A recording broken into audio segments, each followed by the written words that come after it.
So at the end, this is what your heel flap should look like. It should be just half of your stitches knitted flat to create a flap of work that is only on one half of your sock. And it should have this kind of textured effect on it.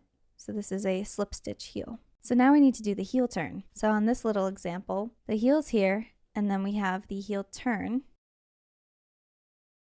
So you see how it rounds out that corner? So the bottom of our foot, it rounds out so that we can start to have a cover on the bottom of our foot. So for this portion, we're going to do some short rows. If you've never done short rows before, I promise I will make this very easy for you, but essentially what you're doing is only knitting part of a row instead of the full row. So instead of knitting across the whole row, you knit until about, here, and then turn around and work back. So you're just working part of the row instead of one full row.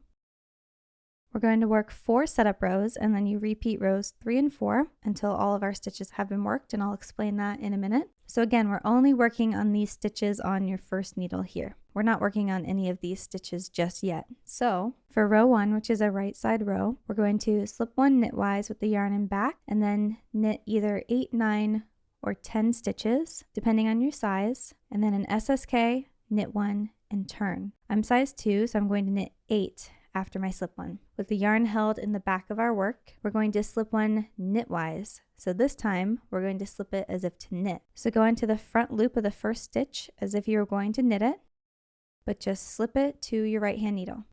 And the yarn is kept in the back of your work. And now you're going to knit 8, 9, or 10 stitches depending on your size. I'm going to knit 8.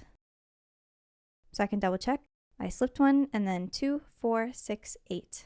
So now we need to work an SSK, and that is a slip, slip, knit, decrease. I work it a modified way, which I'll show you, but you can also work it a normal way, doesn't matter. I'm going to slip the first stitch as if to knit, slip the second stitch as if to purl, and then knit them together through the back loop.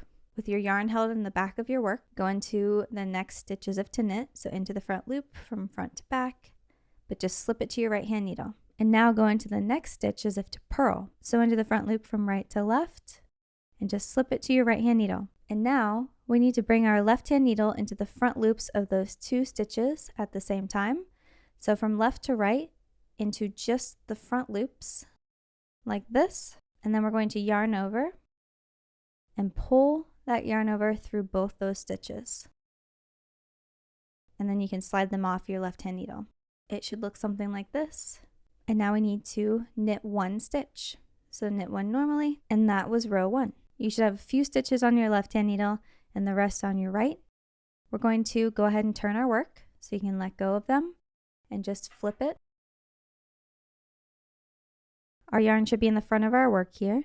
And for row 2, which is a wrong side row, you're going to slip 1 purlwise with the yarn in front, purl 3 stitches, purl 2 together, and then purl 1 stitch, and then turn. With the yarn held in the front of your work, so go into the next stitch from right to left as if to purl, but just slip it to your right hand needle, and then purl 3 stitches.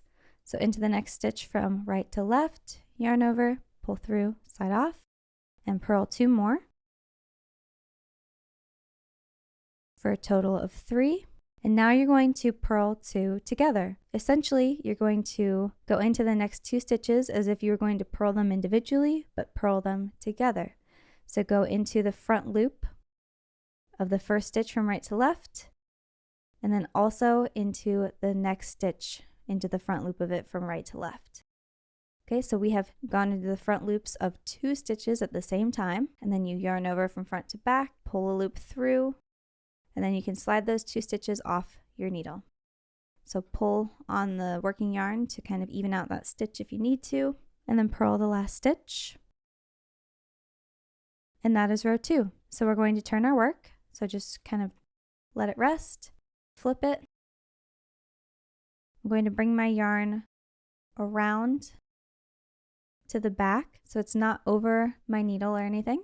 So now we're done with rows 1 and 2, and it's time for rows 3 and 4, which is our repeat. So row 3, which is a right side row, we're going to slip 1 purlwise with the yarn in back, and then knit to 1 stitch before the gap, work an SSK, and a knit 1. So the gap might sound confusing, but do you see how we have a gap right here? It's pretty noticeable.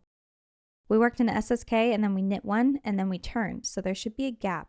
So we're going to knit until one stitch before that gap, which would be this one right here. So the yarn is held in the back of my work, and I'm going to slip the first stitch as if to purl. So go into it from right to left, but just slip it to my right hand needle. And then I knit to one stitch before this gap. The gap is right here. So I'm going to knit until I get to one stitch before it.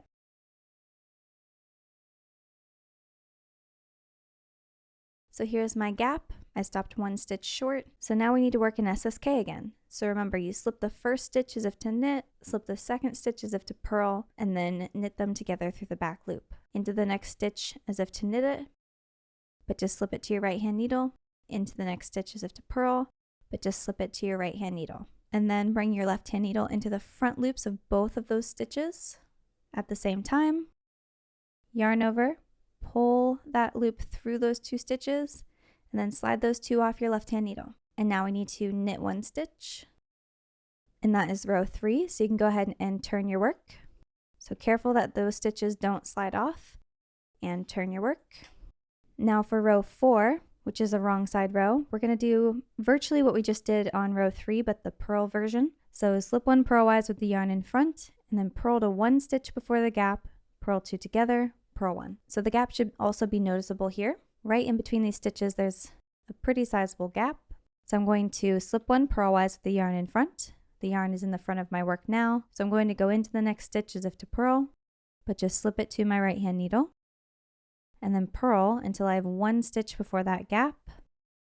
And now we're going to purl two together, so go into the front loops of the next two stitches as if to purl, so into the one closest to me, and the next one, into the front loops of both as if to purl.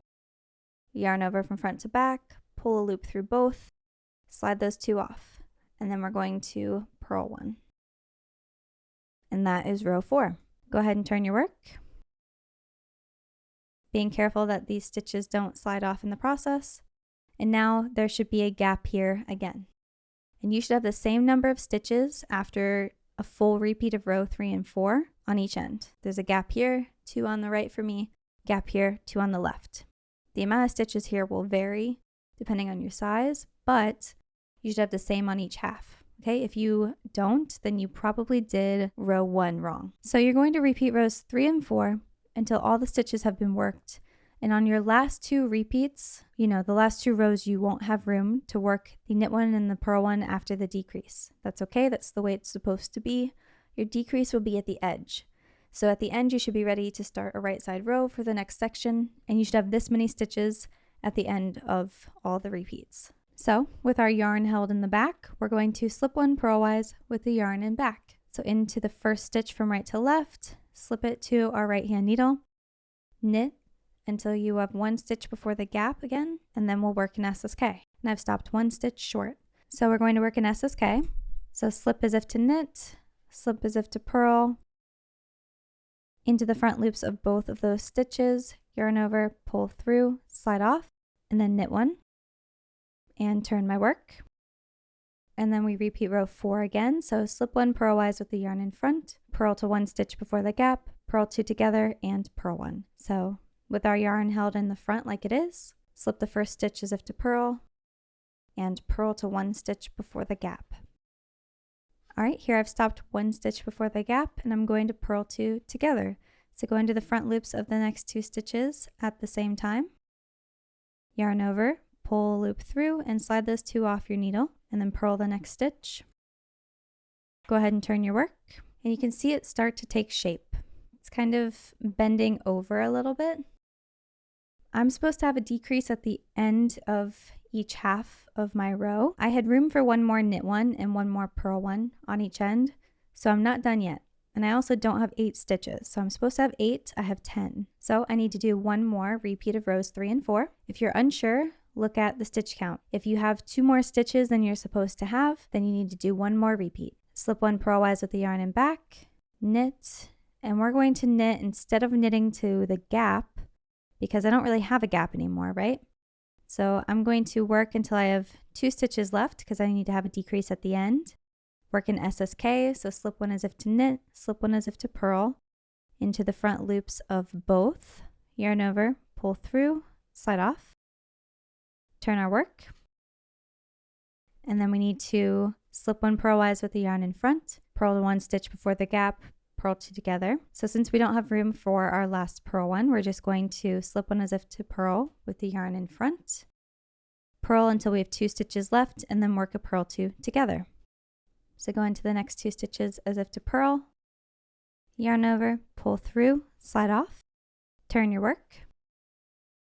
You should have created a heel turn. Okay, so it's kind of like there's space for your heel here, right? For your heel to sit. That's this section right here. So it's going to round around for the bottom of your heel. And that is how you knit the heel turn. So go ahead and knit until you have the correct amount of stitches at the end. And I will meet you back here for the gusset.